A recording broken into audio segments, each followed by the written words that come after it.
자, 우리 말씀 보겠습니다. 마태복음 22장 우리 14절입니다.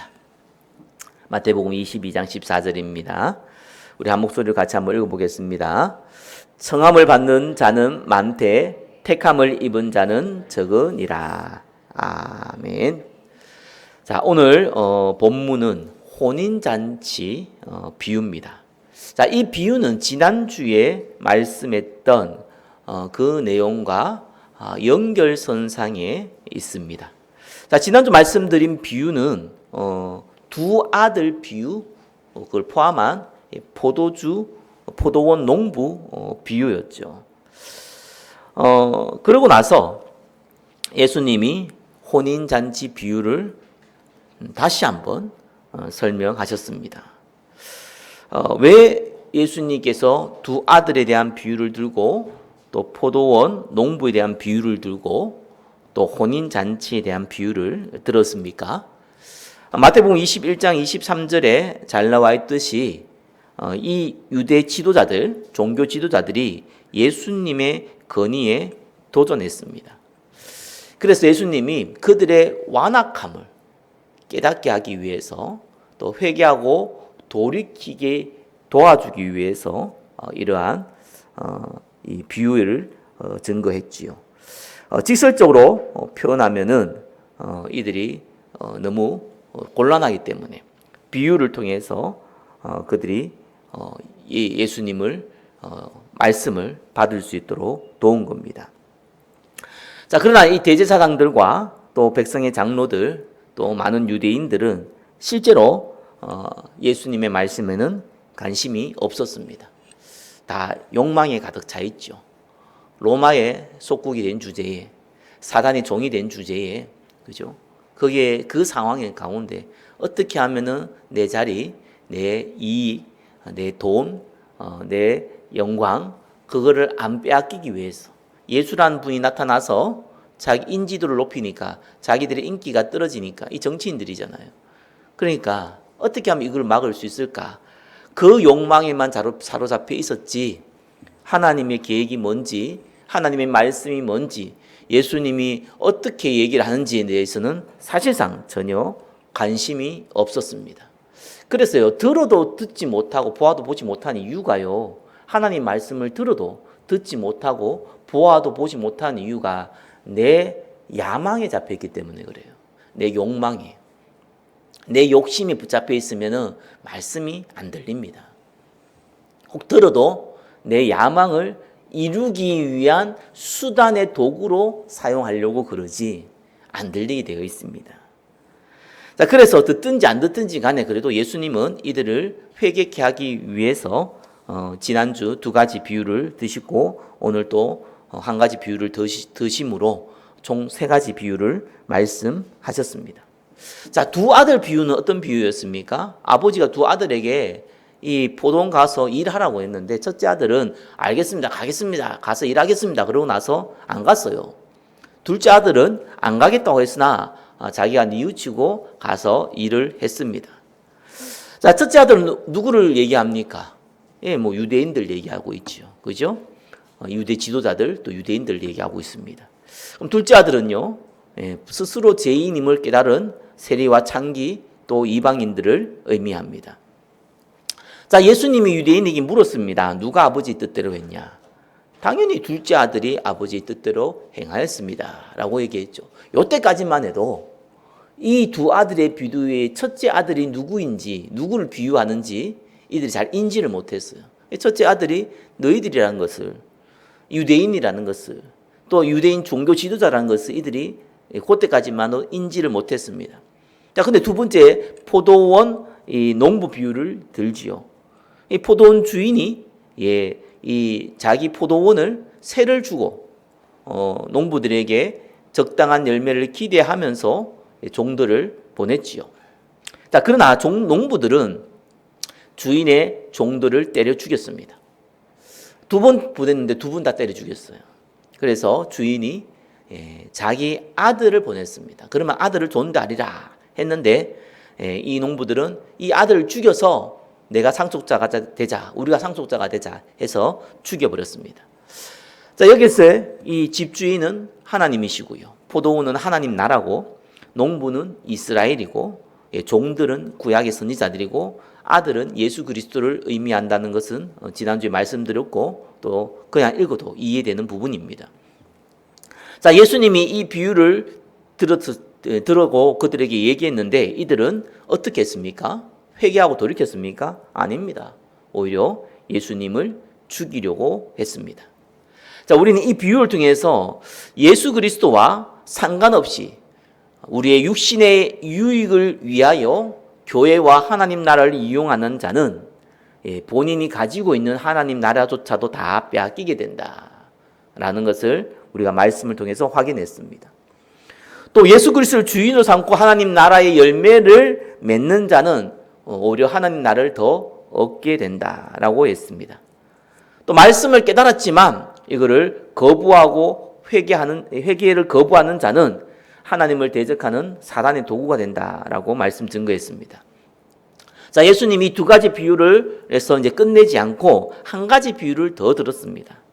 자, 이 비유가 오늘 함께 인도받을 혼인잔치 비유입니다. 자, 혼인잔치 비유를 간략하게 요약하면요. 자, 임금이 아들의 결혼을 위해서 성대하고 어마한 혼인잔치를 준비했습니다. 자, 그리고 종들을 보내어서 혼인잔치에 초대받을 사람들을 초대했습니다. 자, 그런데 청함을 받은 이 사람들이 어떻게 했습니까? 안 가겠다고 한 거예요. 임금의 초청을 거절했습니다. 자, 이건 비유입니다.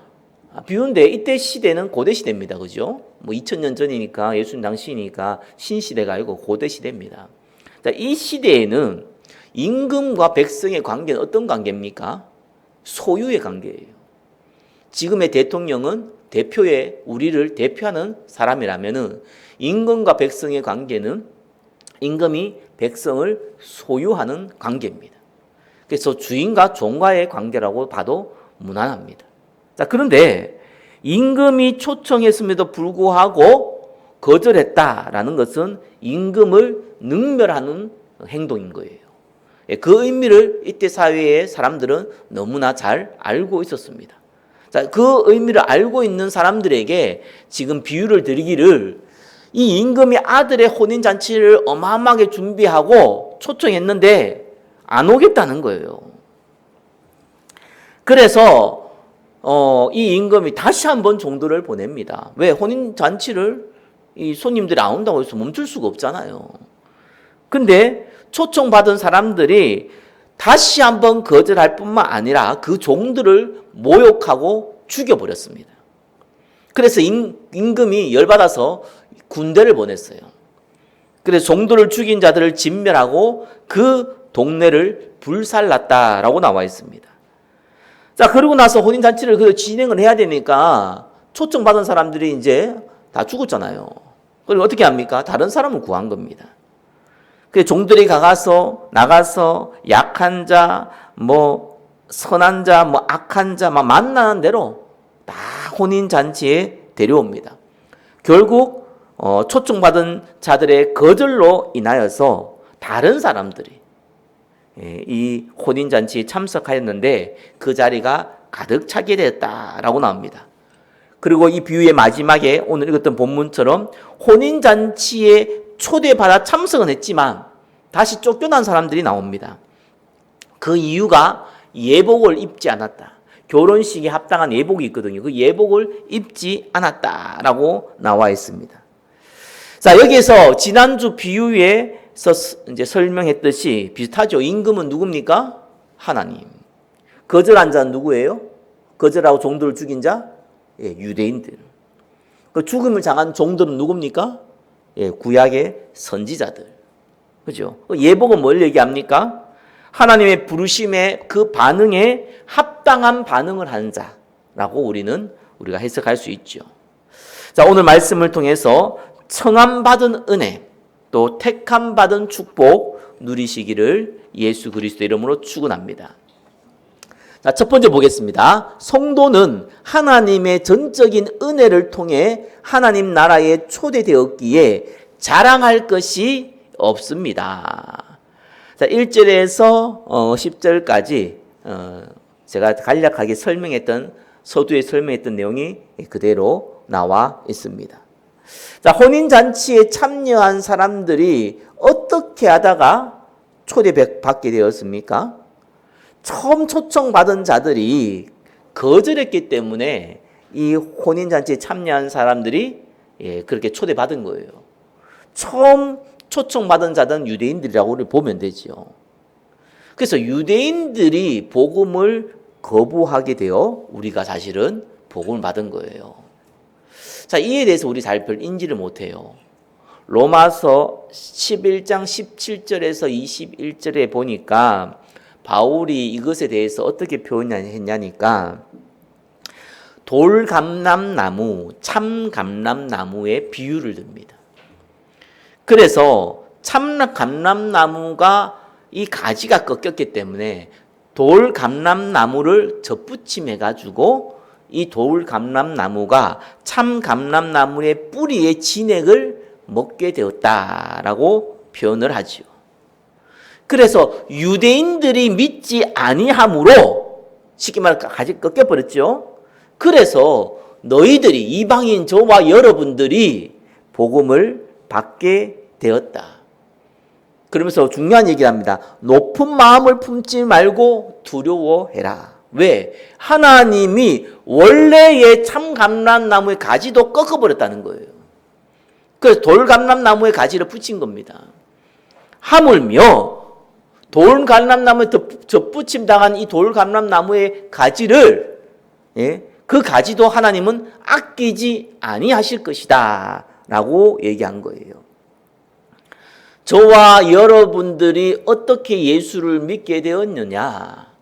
한마디로 그냥 은혜인데 그 은혜가 있기 전에 그 은혜를 받기 전에 저와 여러분들은요 유대인들이 복음을 거부한 그 사건으로 인하여서 이 복음이 이방에게 복음이 증거되어졌고 오늘날 2000년이 지난 오늘날 저와 여러분에게도 복음을 받게 되어서 구원받게 되었다. 그러므로 자랑하지 말고 오히려 하나님을 경외하는 마음을 가져라 라는 것이 저와 여러분의 첫 번째로 마음에 두어야 되는 것입니다. 많은 분들이요 예수 믿는 것을 너무 하찮게 여겨요.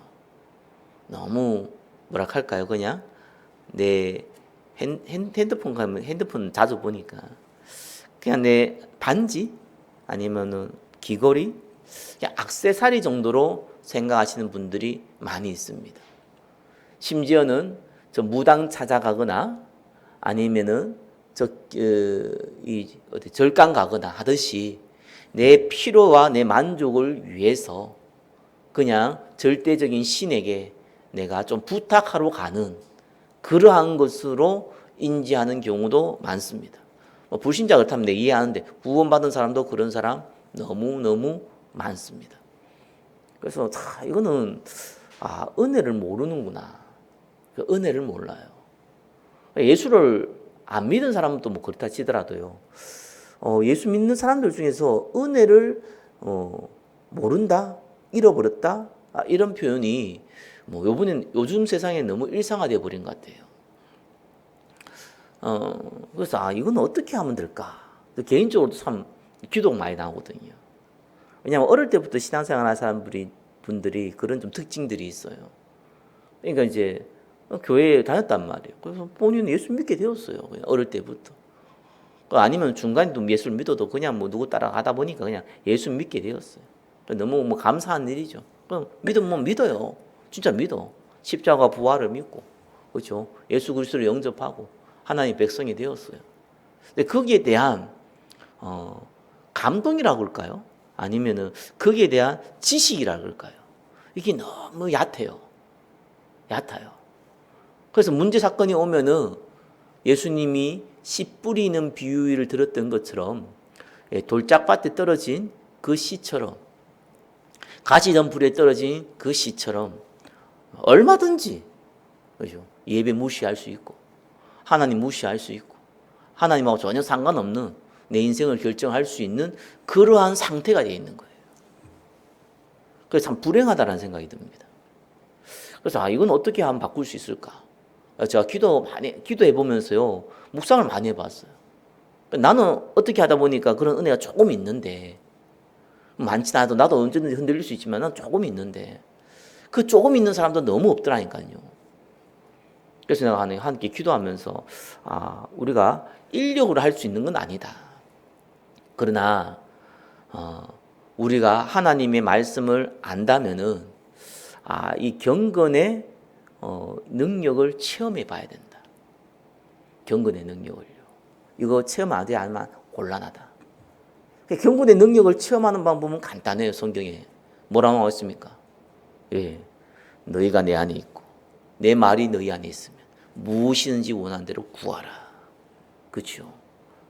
하나님의 약속을 붙잡고 기도하는 시간을 반드시 가지셔야 돼요. 말씀을 모른다면 알아야겠지만 우리가 성경 66권의 말씀을 다 알 필요는 없습니다. 중요한 부분 알고요. 예수 그리스도의 십자가와 부활을 알고, 그렇죠? 우리의 사명인 전도서와 선교를 안다면은 그 약속 붙잡고 하나님 내 현실을 붙잡고 그 약속과 내 현실의 그 갭이 너무 크잖아요. 난 당장 먹고 살기도 힘들고 내 한 몸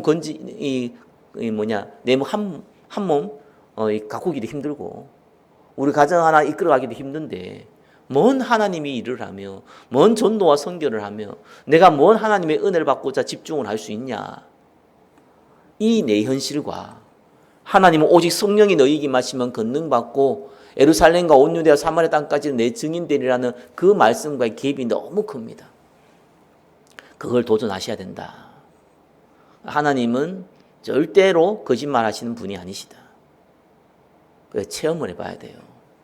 작은 체험들이 쌓이면은요, 나도 모르게요, 하나님을 경외하게 됩니다. 물론 중간에 흔들릴 수 있지만 그 흔들림은 잠시예요.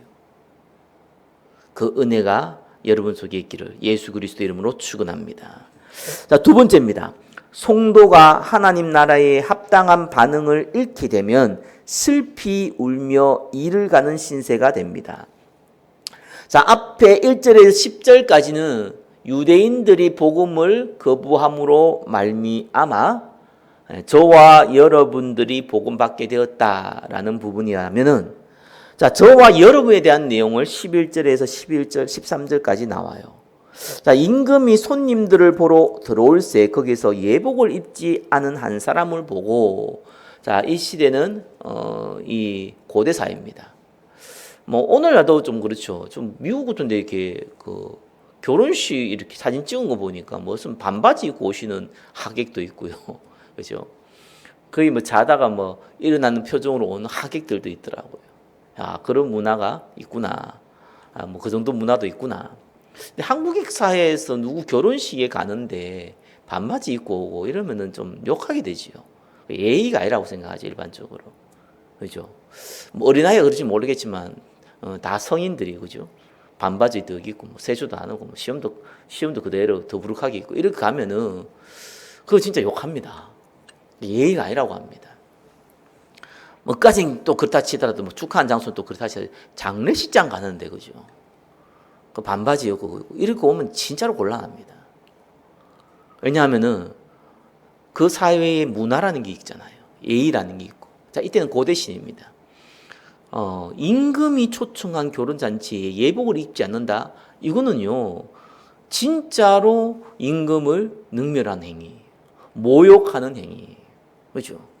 나무 예식장에 가가지고 오줌 싸는 거와 똑같아요. 이런 모욕하는 행위란 말이에요. 그래서 네가 어찌 예복을 입지 않고 이 자리에 있느냐, 여기 들어왔느냐라고 임금이 물었는데 그가 아무 말도 하지 못했다고 나옵니다. 그래서 임금이 사환들에게 말해서 13절에 그 손발을 묶고 바깥 어두운 데에 내던지라. 거기서 슬피 울며 이를 갈게 되리라 하니라 라고 나와 있습니다. 자, 이 본문을 많은 분들이 어떻게 해석하냐니까 교회 다니지만 예수 안 믿는 사람들, 예수 그리스도 십자가와 부활을 부정하는 사람들, 쉽게 말해 교회 다니는 불신자들, 비유라고 해석하는 분들이 뭐 대부분이고 저도 그렇게 해석을 했었습니다. 또 그렇게 해석을 해도 전혀 틀리지 않습니다. 챗GPT 틀어보고 제미나이 돌려봐도 똑같은 해석이 나옵니다. 자, 그러나 여기서 좀 저와 여러분이 이 구원받았냐 안 받았냐 여기에 좀 매몰되지 마시고요. 왜냐하면 이건 비유거든요. 이 본문을 얘기할 때에 예수님이 누구에게 얘기했냐는 걸 좀 볼 필요가 있어요. 그걸 봐야지만 이 본문의 해석이 조금 쉽게 됩니다. 지금 이 비유를 듣는 대상자는요, 첫 번째는 유대인들입니다. 그죠? 종교 지도자들이에요. 자, 이들이 회개하고 돌아오기를 바라는 마음으로 예수님이 하신 비유입니다. 그게 첫 번째고요. 두 번째로 이 지금 비유를 듣는 사람이 있습니다. 누구겠습니까? 예수님을 믿는 제자들이죠. 그죠? 예수님을 따라다니는 이방인들, 세리, 창녀 같은 또한 그러한 연약한 자들이 지금 동시에 이 비유를 듣고 있습니다. 자, 이들은요, 자칫하면은 예수님께 인정받고 칭찬받아서 좋아할 수 있지만 시간이 지나면은 교만해질 수 있습니다. 항상 비기득권자가요, 기득권자가 되면은 옛날에 기득권자가 했던 행위를 똑같이 행합니다. 꼰대라고 욕하는 사람들이요, 나이가 들면 또 꼰대가 되는 경우가 많습니다. 그게 현실이거든요. 그래서 예수님이 사실은 두 사람에게 얘기한 거예요. 두 종류의 사람. 사실은 이 내용을 안 받아들일 걸 아시잖아요, 예수님이. 누가? 종교 지도자들, 유대인들이.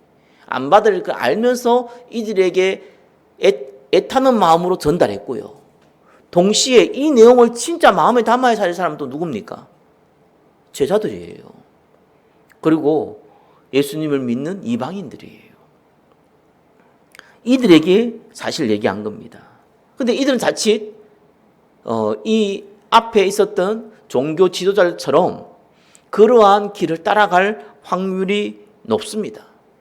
예수님이 공생의 그 기간에서만 보더라도요, 마태복음, 마가복음, 누가복음 동일하게 나온 내용이 누가복음 9장 46절 48절에 대표적으로 잘 나와 있어요. 제자들끼리 누가 크냐 하는 변론이 일어났습니다. 그러니까 예수님 따라다니는 제자들이 네가 크냐 내가 크냐 그 변론하고 있는 거예요, 지금. 왜? 예수님이 왕 될 거라고 확실히 믿었으니까. 그러니까 내가 자의정이 되냐 네가 자의정이 되냐, 네가 국무총리가 될 거냐 내가 국무총리가 될 거냐, 네가 크냐 내가 크냐, 그 싸움을요 예수님을 따라다니면서도 하고 있었다는 사실. 오늘날 많은 목회자들이 그 싸움을 하고 있다는 사실. 오늘 많은 중직자들이 그 싸움을 하고 있다는 사실입니다. 그래서 예수님이 어린아이 한 명을 데려오죠. 그러면서 뭡니까? 누구든지 내 이름으로 이런 어린아이를 영접하면 곧 나를 영접하는 것이다. 또 누구든지 나를 영접하면 곧 나를 보내신 이를 영접하는 것이다. 너희 모든 사람 중에 가장 작은 그가 큰 자니라. 무슨 말입니까? 섬기는 자. 그 얘기를 하고 있죠. 자, 이런 의미로 저와 여러분이 볼 때에는 이 비유는요, 구원의 관점보다는 하나님 나라에 합당하게 반응하는 자와 하나님 나라에 반응이 없는 자로 구분하면 더 정확하다고 볼 수 있습니다. 본문에서는 그걸 얘기하고 싶은 거예요. 자, 하나님이 부르심에 합당하게 반응하는 자. 하나님 나라를 예수님께서 뭐라고 합니까? 침노하라 했잖아요. 그 침노에 합당하게 반응하는 자. 그 반응에 예수님의 말씀에 무반응으로 대하는 자라고 저와 여러분이 보면은 조금 더 정확하다고 볼 수 있습니다. 자, 이 비유가 비슷한 비유가 마태복음 5장 13절에 예수님이 나와 있죠. 너희가 세상의 소금이다. 그죠? 근데 너희가 맛을 잃으면 어떻게 됩니까? 밖에 내버려둬서 사람에게 밟힌다. 그러면 이 소금은 구원받은 소금입니까? 안 받은 소금입니까? 이제 이렇게 질문하면 곤란하죠. 그 얘기를 하려고 하는 게 아니잖아요. 그죠? 하나님 나라에 합당하게 반응하는 자는 귀하게 쓰임받고, 하나님 나라에 합당하게 반응하지 않는 자는 밖에 버려져서 사람에게 밟힌다라는 얘기예요. 자, 성경에 많은 사람들이요, 교회사에 많은 사람들이 하나님께 축복받았지만 결과적으로 버림받은 사람들이 많이 나오죠. 성경에도 대표적인 사람이 있다면은 솔로몬 왕, 그죠? 사울 왕 이런 사람들이 나옵니다. 자, 하나같이 축복받았지만 스스로 교만해져서 그렇게 된 것입니다. 자, 이것은 구원받았다 안 받았다 이렇게 해석하는 것은 별 의미가 없습니다. 성경에서는 우리에게 교훈으로 주려고 말씀을 기록하기도 하기 때문에 그렇습니다. 자, 그래서요, 어떻게 보면은 저와 여러분들이 눈에 보이는 물질이란 물질이죠. 건강 아니면은 가정, 이 눈에 보이는 축복이 많은 사람보다 오히려 적은 사람들이 끝까지 쓰임 받는 찐춘이에요. 찐축. 진짜 축복받은 사람이다라고 보여집니다. 이 말은 눈에 보이는 축복, 물질의 축복이나 건강의 축복이나 가정의 축복이 없어라는 말이 아니라 어떤 면에서는 조금 부족하고 어떤 면에서는 좀 적당하지만 적당한 것보다 좀 부족한 자, 그러한 분들이요 끝까지 쓰임 받는 경우가 훨씬 많습니다. 제가 좋아하는 말씀 중에 하나가 잠언서 30장 7절에서 8절 말씀이거든요. 이 잠언서 30장은요 아굴이라는 사람이 기록했어요. 이 아굴이라는 사람이 누구냐니까 몰라요. 챗GPT도 못 알아요. 아굴이라는 사람에 대해서 딱 한 번 나오거든요. 이 잠언 30 나오는데 이 사람이 기록했다는 이 아굴이 누군지 잘 몰라요. 추측만 하지 잘 몰라요. 사실은 어떻게 보면은 인지도가 전혀 없지만 심지어는 이제 어떻게 비유를 했냐니까 이방인이었다 이렇게 얘기합니다. 그 구약 시대에 이방인 중에 하나님을 믿어서 이 글을 적었는데 성경에 넣어졌다는 거예요. 이렇게 해석하시는 분도 있습니다. 그만큼 아굴이라는 사람은 누군지 모릅니다. 그 잠언서 30장 7절 8절에 뭐라고 얘기했냐니까 내가 두 가지 일을 주께 구하였사오니 그것을 거절하지 마옵소서라고 합니다. 그 두 가지 구한 것이 뭐냐니까 첫 번째는요. 헛된 것과 거짓말을 내게서 멀리하게 하옵소서. 헛된 야망, 거짓말 이런 것을 나에게 멀리하게 하옵소서. 그 말은 뭡니까? 헛된 것을나 이 거짓말 할 수 있는 상황을 나에게 없애주옵소서. 이런 표현이에요. 그러면서 중요한 얘기합니다. 나를 가난하게도 마옵시고 부하게도 마옵시고 오직 필요한 양식으로 나를 먹이시옵소서. 나를 너무 가난해가지고 하나님 나를 이렇게 가난하게 하시면 하나님 이럴 수 있습니까? 라고 불신앙하지 않게 하시고 날 부하게 하셔서 나 하나님 필요 없어 라고 이런 자만하고 교만한 마음을 갖지 않도록 하게 해 주옵소서라는 고백이지요. 그래야지만 내가 하나님 나라에 조금 더 집중할 수 있을 것 같습니다. 라는 어쩌면 인생을 어느 정도 경험이 있는, 경륜이 있는 이 말은 가난하게도 지내봤고 부하게도 지내본 사람의 고백이거든요. 가난하게 사니까 도저히 하나님께 집중할 수 없는 상황이 되는 거예요. 반대로 너무 부하니까 오히려 하나님 멀리하게 된다는 거예요. 이 경험을 해본 사람이 고백이기도 합니다. 그래서 성경은 뭐라고 얘기합니까? 너희가 예복을 입지 아니하면은 다르게 표현하면 저와 여러분들이 구원받은 자가 하나님의 백성이 이 하나님 나라에 합당한 반응을 하지 않는다면은 너의 인생이 슬피 울며 이를 가는 인생이 된다는 거예요. 이렇게 해석하는 게 좀 더 본문에 맞습니다. 구원받았냐 안 받았냐 이렇게 해석하지 마시고 이렇게 하는 게 좀 더 맞아요. 우리가 하나님 나라에 반응을 하지 아니하면은 세상 원리대로 갑니다. 그렇잖아요. 공중거지 잡을 잘 따라가잖아요. 세상에 뭐 좋은 게 뭐 있습니까? 그러니까 눈에 보이는 거 화려한 거 다 이게 좋은 거잖아요. 그렇죠? 그게 대부분 사람들 마음 뺏기잖아요. 근데 그게 왜 뺏깁니까? 그거 외에 더 좋은 걸 못 찾았잖아요. 그거보다 더 좋은 거 있으면 그거 찾아갈 건데 그게 밖에 못 봤거든요. 그러니까 하나님 나라에 합당한 반응을 하면 그게 좋아 보이는데 하나님 나라에 반응이 없으면요 눈에 보이는 게 좋아 보이는 거예요. 그럼 결과가 너무 안 좋게 된다는 거예요.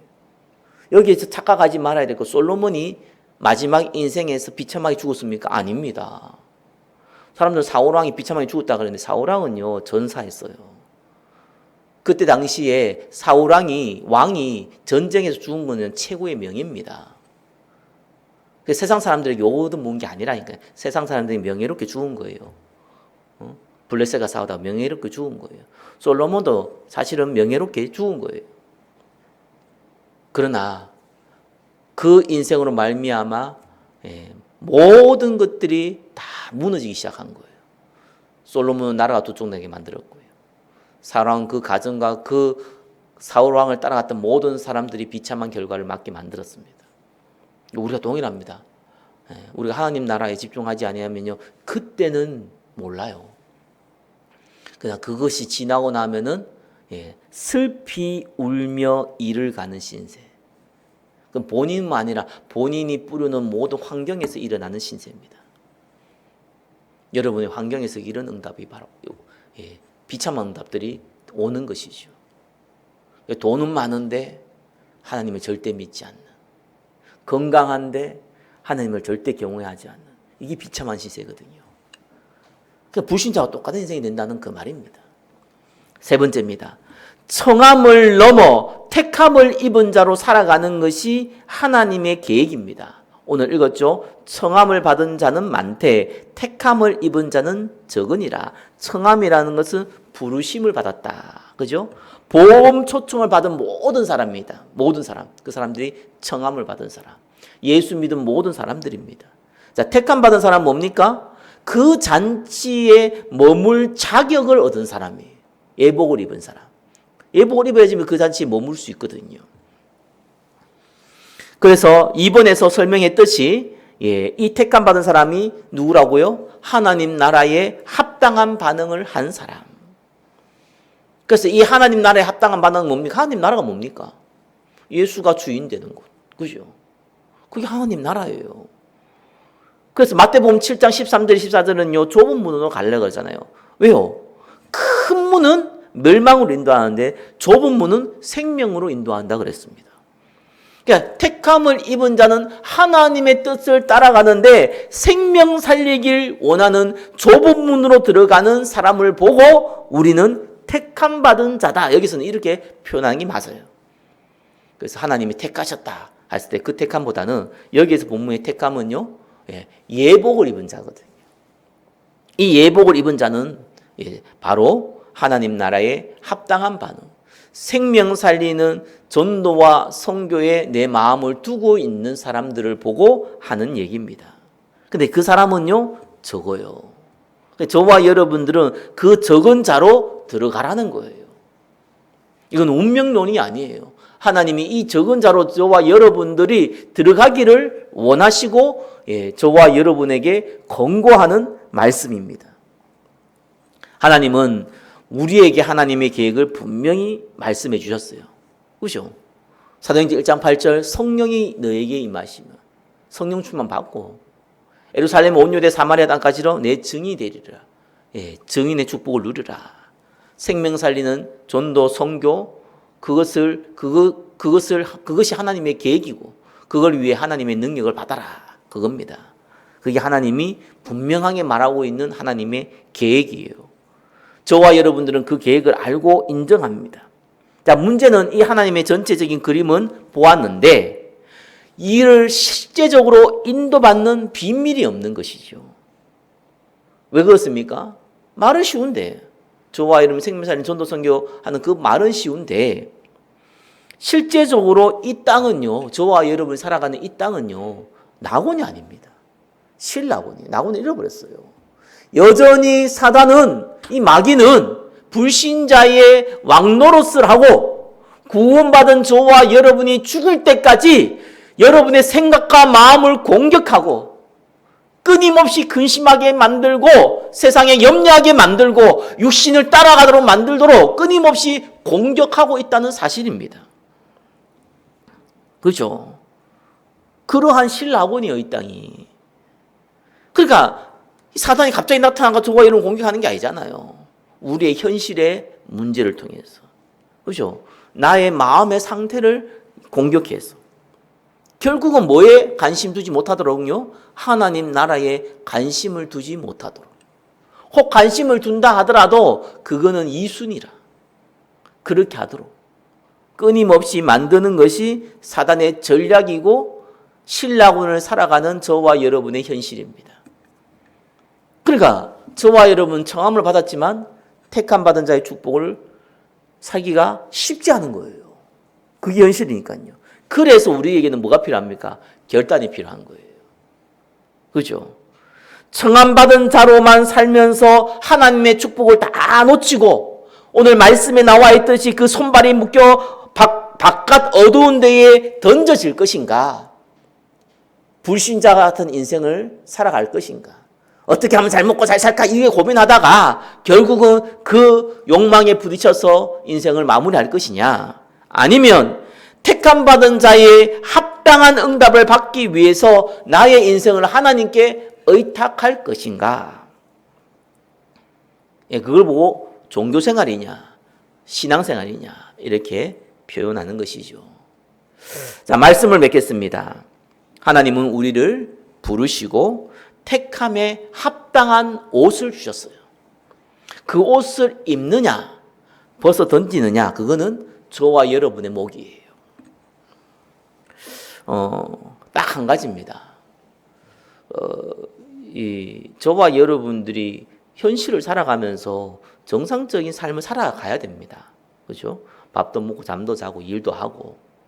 그런데 여기에서 언제든지 뭐가 생기냐니까 여러분이 갈등할 수밖에 없는 문제 또 어쩌면은 결단해야 될 것들이 생겨요. 언제든지요. 그게 경제가 되었든지 건강이 되었든지 아니면 여러분의 어떤 사건과 어떤 문제가 되었든지 이때가 굉장히 중요합니다. 그 대부분 이것을 여러분의 인본주의를 써서 내 노력을 해가지고 자꾸 이거를 해결하려고 그러니까 하나님의 능력을 체험 못하는 겁니다.